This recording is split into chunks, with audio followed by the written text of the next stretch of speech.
right. All right. Not now, Dieter. I don't have my pants on. Oh, never mind. Disregard.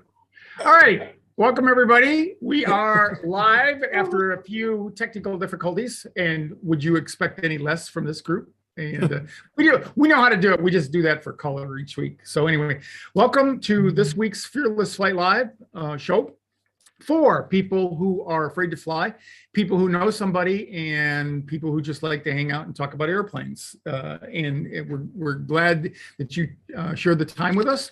Tonight, we have a special guest. Allie Anderson's going to talk about her experiences. And we want to, of course, number one, we want to recommend that you all, if you're not a member of the Facebook Live Birds of a Feather, or the Facebook Birds of a Feather group, please join up. I don't know where y'all coming from, but we've been getting tons of people, and so keep those cards and letters coming. And we're also, if you're watching us live or you're watching the replay, please add comments and remarks on and ask questions, because we'll get to those even if we don't get to them on here. We'll get to them usually the next week.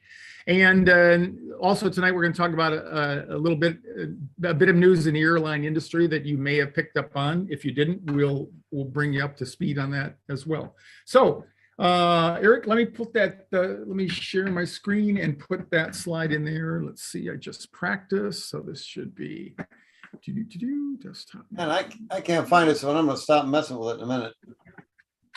And okay, it says here that we should have, okay. All right. Eric, take it. All right. Thank you. Sorry, I'll stop playing with the thing. I wanted to watch this and get our comments. So many of you probably saw last week this headline on the internet, the news, and everywhere else that, and it's quite a grabby headline, not hairline. My hairline is grabby.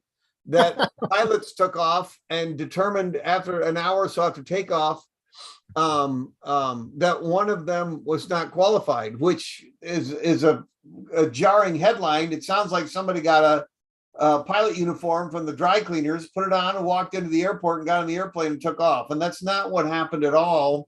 A very senior captain was flying with a TNG, the new guy, and the new guy had finished all of his simulator training, all of his stuff, was absolutely spitting procedures and information, probably leaking it out of his ears.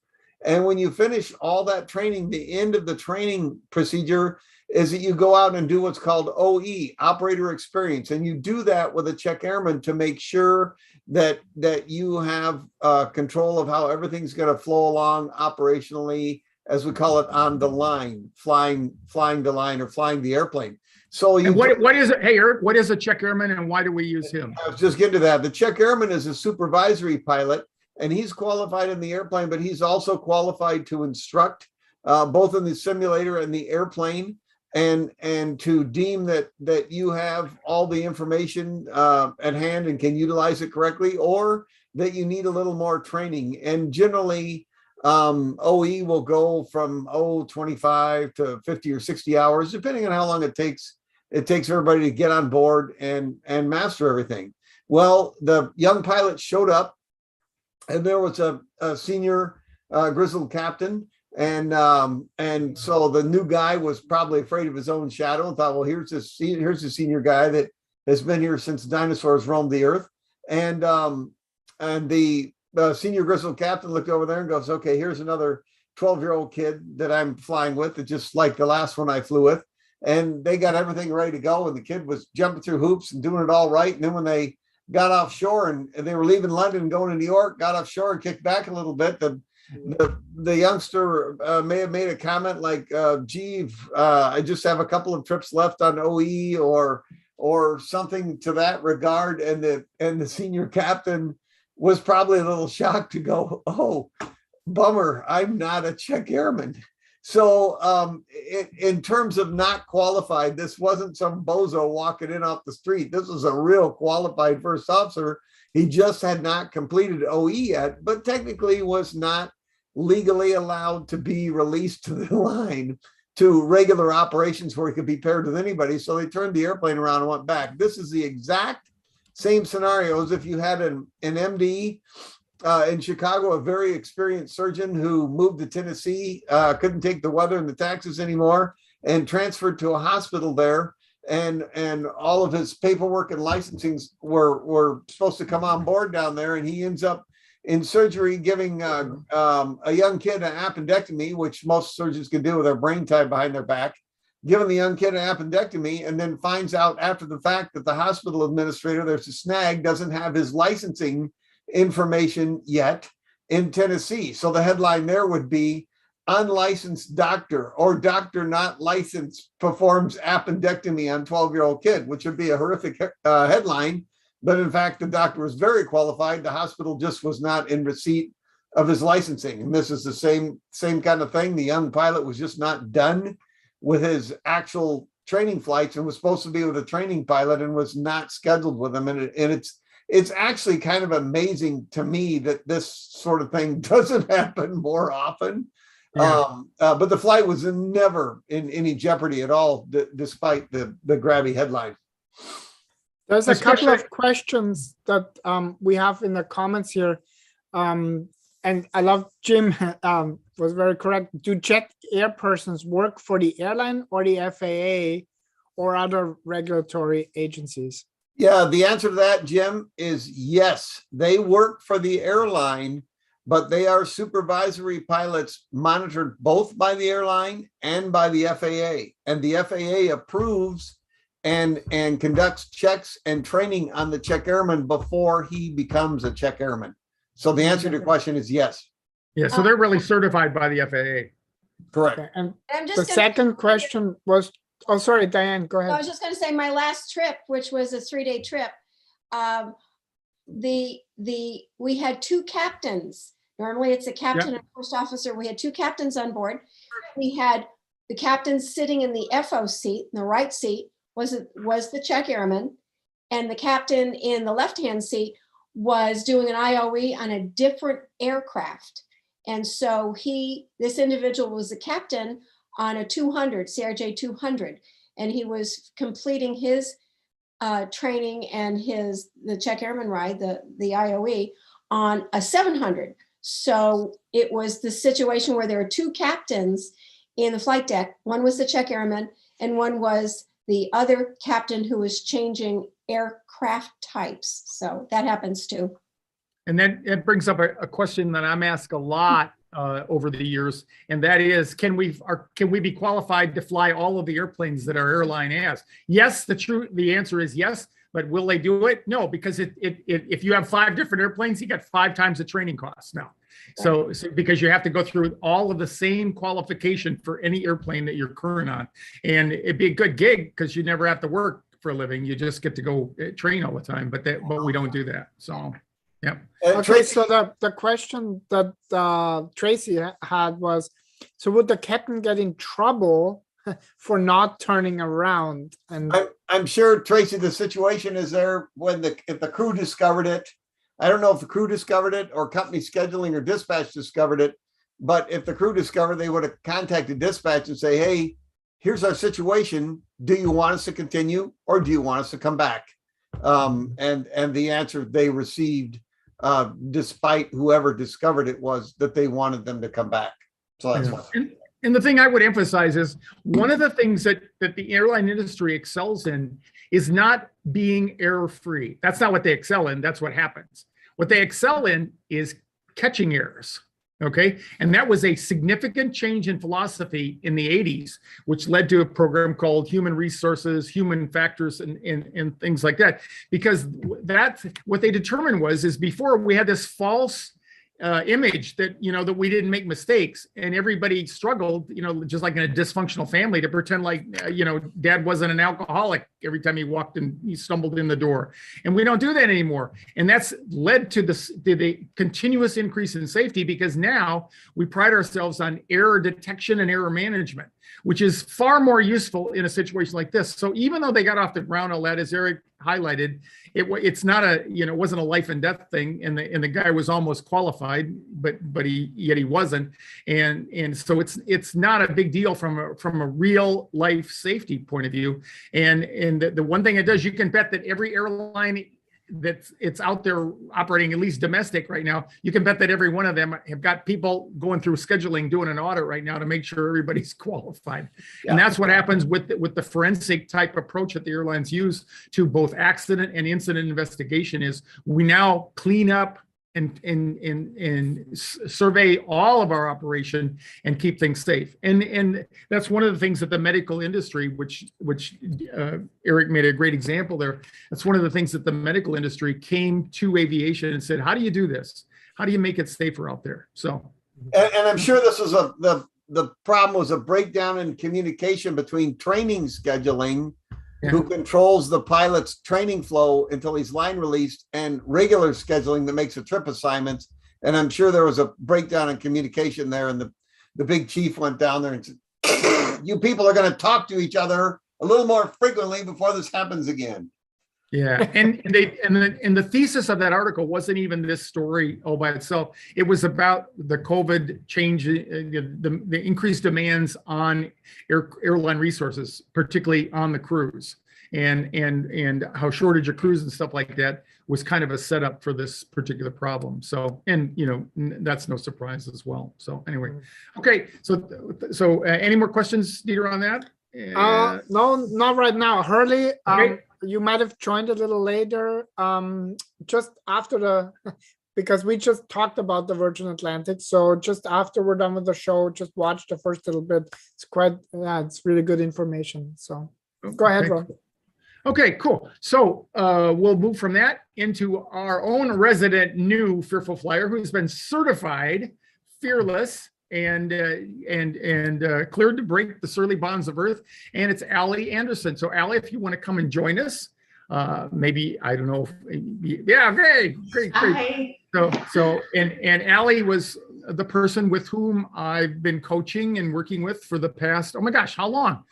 Yeah. Oh, wow. It's been, well, I reached out to you well before we started, before I started doing the elite coaching program. So probably at least 3 months of kind of intense coaching that we had talked even before that. So yeah.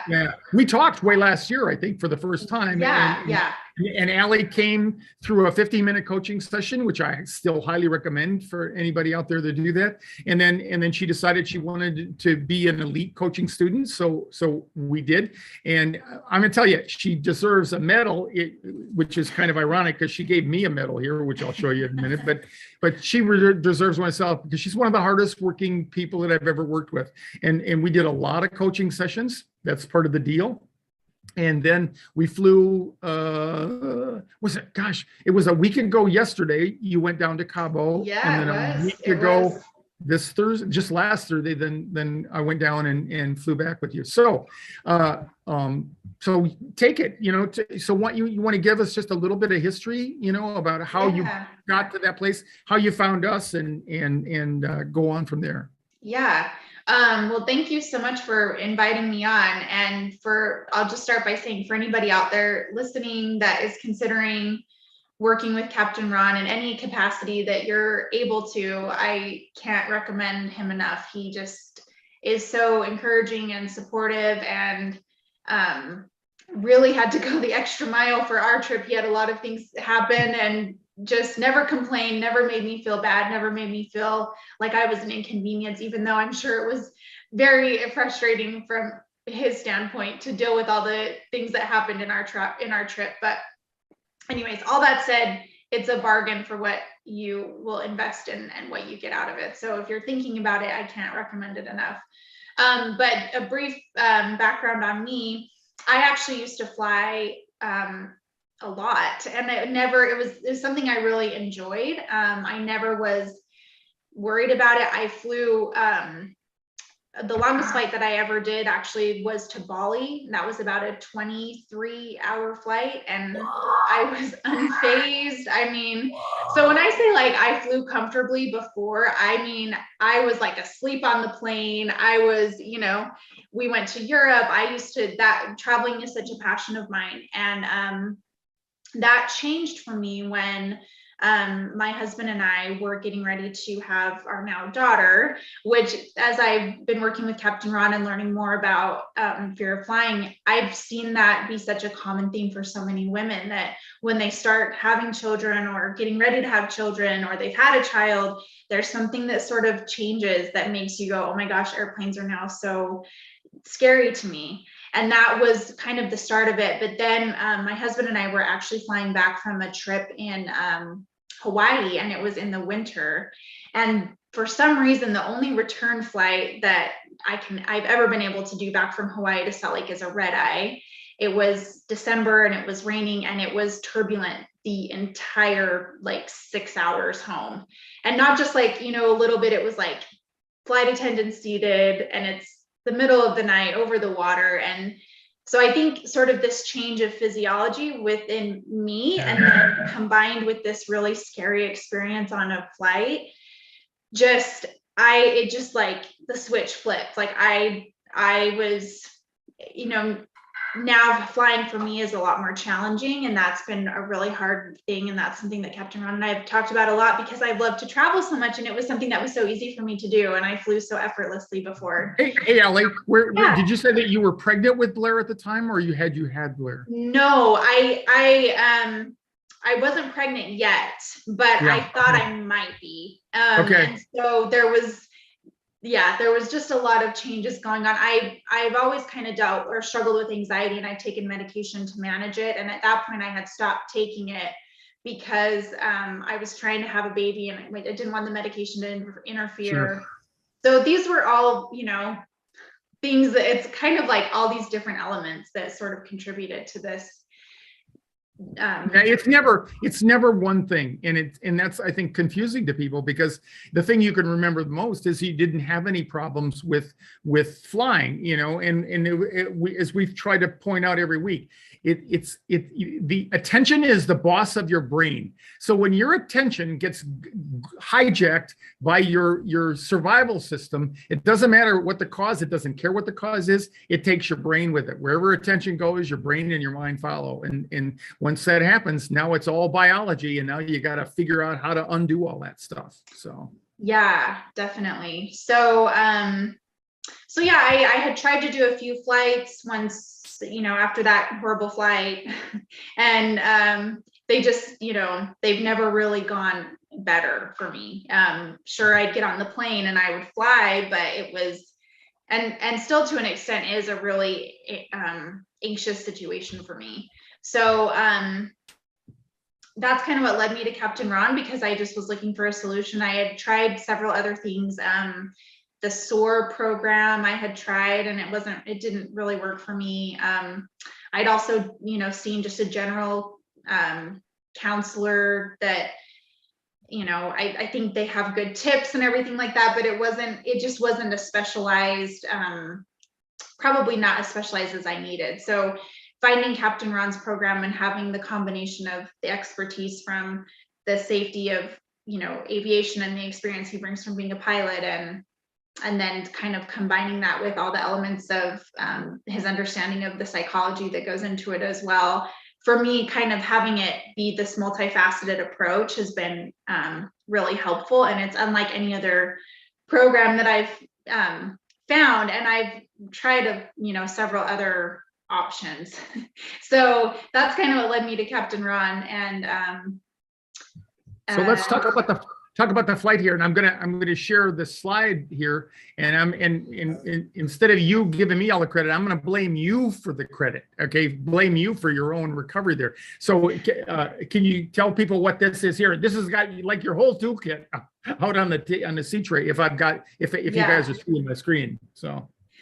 Yeah, so for me, part of the anxiety that I feel is kind of, as I've worked through dealing with this flight anxiety and kind of joined the community of people that also share this fear, is that being stuck on the plane for me really is a big trigger of mine. And I think a lot of that is because I feel like, well, if it starts to get turbulent or I don't like it, I can't get off, I'm stuck. So kind of being able to be mentally prepared for the time, and then instead of looking at it as, you know, oh my gosh, I've got to sit here for 2.5 hours. I just, before the flight, I went in and kind of just broke it into chunks. And then I have this little kitchen timer that you can see in the slide that I actually use for my 4-year-old for her, is a disciplinary tool for her timeout. But I borrowed it, and I just kind of broke the flight into chunks. And then every time we would get past that next block of time, I would cross it off. And I think also kind of being able to see the landing, and you did it, and knowing that there was going to be an end, and I was going to be so happy when I, you know, accomplished this and did the flight. And this was a very creative way to manage a problem that is widely acknowledged by many, many fearful flyers. And they say that the longer the flight, the worse the anxiety.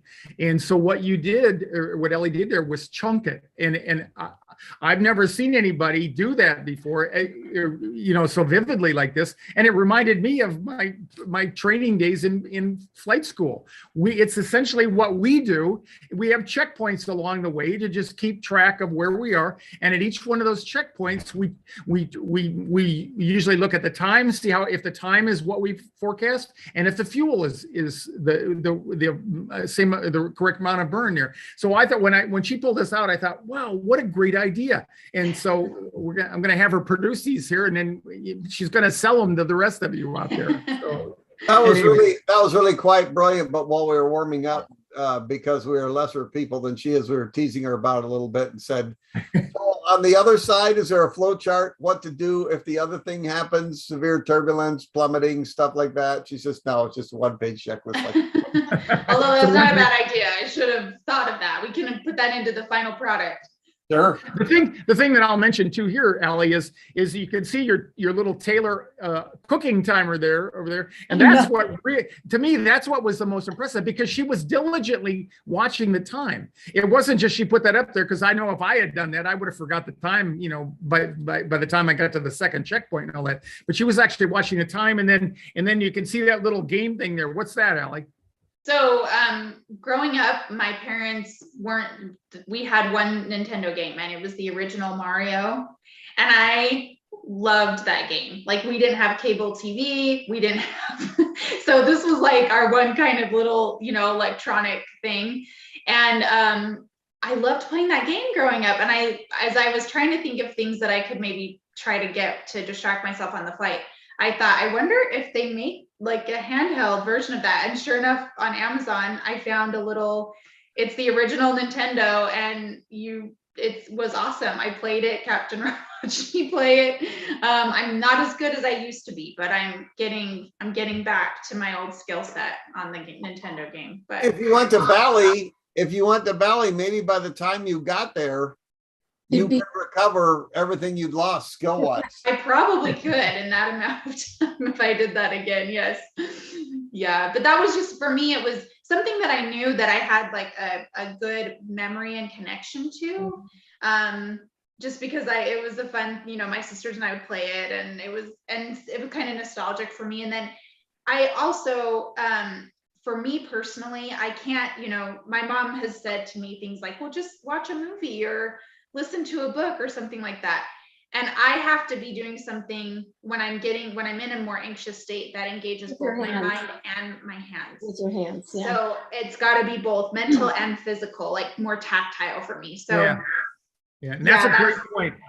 And I think that's true for most people, Allie, is when the stress gets to the peaks out, you really have to have something more than just, you know, talking to yourself or listening to your inner guide and all that. And the tactile part of it, that's why I recommend to people writing with their left hand, their non-preferred hand and all that. So let me put the next thing up there. Can you guys see the map now? Mm-hmm. Yeah. Yeah. Okay. Talk about that a little bit, Ellie. This is the seat back. We rode on Delta, and they still have their video players in the seat back in front of them. Whereas it's still available on all the other airlines. It's just that you have to have Wi-Fi and your own portable device to dispense it. So you can explain to them how you use this, Ellie. Well, I like Delta a few reasons, and this is one of them, because it has a live flight tracker that is just included on the seat back. So it was nice to be able to see, you know, where we were, what, you know, how close we were. Okay, we're through Utah now, we're, you know, and then it also had another little screen where you could look at the elevation that you were at. So that was nice, because even before they started announcing that we were going to start our descent, you could see the elevation start to drop.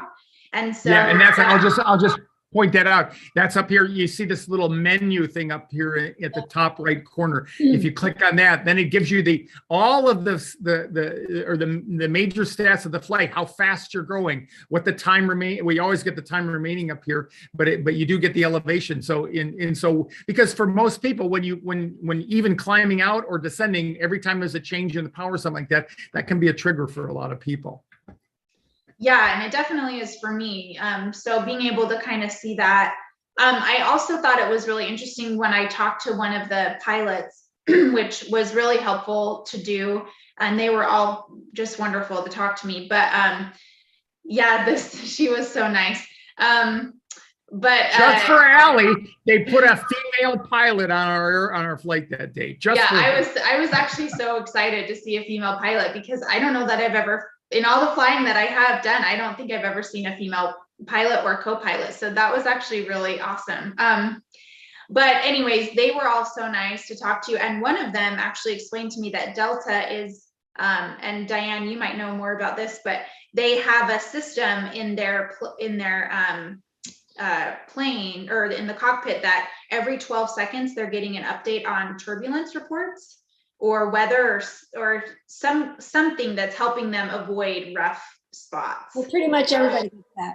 Oh, okay. They made it sound like it was, maybe I just thought it was special to Delta, but I thought that was awesome, because I had no idea that it was that frequent that they were getting updates. Well, I wanted to ask Eric about this, Eric. They all have iPads, of course.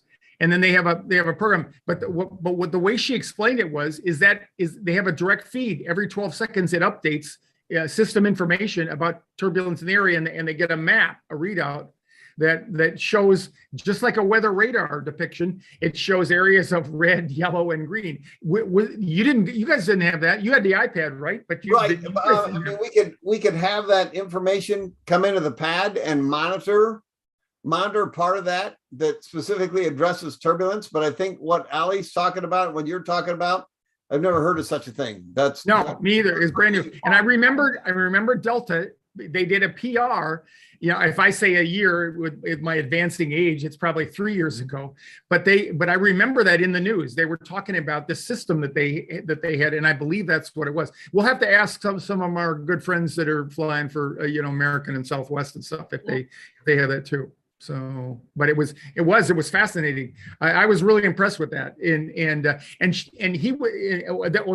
was the guy on our way. This was the fella, the male crew that we had on the way back. And he actually, and so he was actually able to show Allie and compare what that was like, or as she recalled what the flight was like. And so she could, because it's really hard, one of the things that she asked me is from time to time, is that turbulence? Is that severe turbulence? Is that, everybody wants to know how bad it is so they can kind of gauge. But I thought that was a really cool thing for first, you took the time to meet the pilots, and second, for them to take the time to show you and make that connection there. So it was really, really cool. So anyway. Anything else, Allie? I'm gonna bring up the little medal here, the medallion. Allie, I just want to give you some feedback from the comments. It's very inspiring for our viewers and listeners to hear your story, because one, you had a lot of courage, and also you really, the way you prepared, that was just taking all of the things that we are talking about and actually putting them into practice. So yeah, that is so cool, and so getting a lot of props. So see in the comments maybe after you're. Oh, thank you. Well, and I did join the Facebook group, and that was really helpful. And a couple of days before the flight, I posted, I'm leaving for Cabo and I'm feeling nervous, and that was just so nice to see the support, and also to watch other people. Oh yeah, there we are. Also, just there's other people on there that are going through the same thing and struggling with the same challenge, and it just helps you, gives you encouragement to see people that are, you know, trying to face their fears and work on this and that have success. And it's a great group to join. So if you haven't and you're listening to this and you haven't joined, I would just say that's another really great resource. So and here's the gift she gave me, personally engraved on the back, and I can guarantee you that no physical specimens were injured in the making of this medal here. So yeah, I didn't have to exert myself one bit to get this. She just, I think her data sample was probably a little bit small, but nonetheless, I was touched when she gave me that. It was and it was still, I mean, Captain Ron will, I'm sure, speak to this. And another thing I really enjoy about working with Captain Ron and this whole group is that they're realistic about, you know, there's not really a magic wand that you can wave to just, you really just have to work at it. And I still don't feel like I'm, you know, could fly to Bali tomorrow, but I'm really proud of myself that I did this flight, and Captain Ron went above and beyond. I mean, there were times I was crying, or I was holding onto his arm, or I was asking him all these really probably silly questions, and he was just so patient and kind, and it was really helpful for me. So.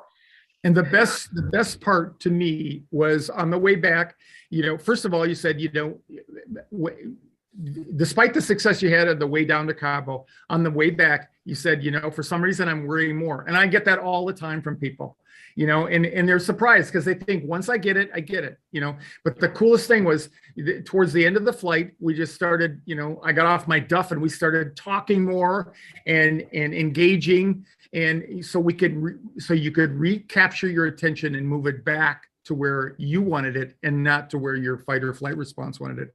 And it was really, it's so fulfilling to work with people. It was so joyful to work with you and to watch you do that.